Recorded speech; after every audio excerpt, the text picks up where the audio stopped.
50 years ago, those in the legislature, the governor then, had the aforethought to put together a Green Acres program that was intended to create a public fund to buy land that wasn't yet developed, whether it was farmland, whether it was land around bays and estuaries or rivers, or whether it was just land in and around a community.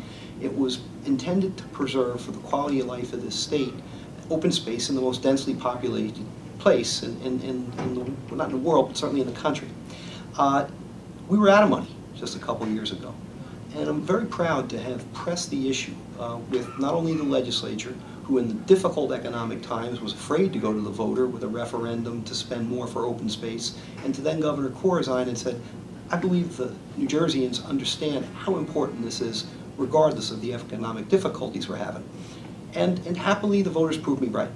By over 100,000 votes, when we were out of money for Green Acres, it's now been replenished to the tune of another $400 million to keep the progress going.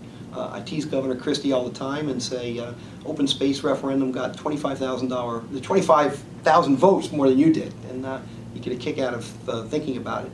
But Governor Christie knows, as do my friends both on the Democratic and Republican side of the ledger, that we shouldn't have to just keep going back every few years to borrow more money.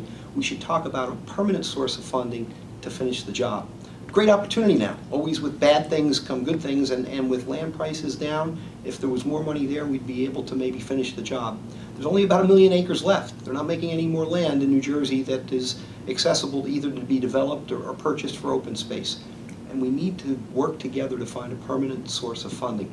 Politics is difficult. You know, not one side wants to be the one to lead that effort, particularly because the likelihood is that that source of funding will be maybe adding $1 a month to everybody's water bill. But if we do it together and kind of both hold hands and jump, it won't be politics. It'll be just the opposite, what's right for the state in the long run, not only for the quality of our lives here, but for the economic viability of New Jersey as we go forward. And I'm excited about working together in this next term to make that happen.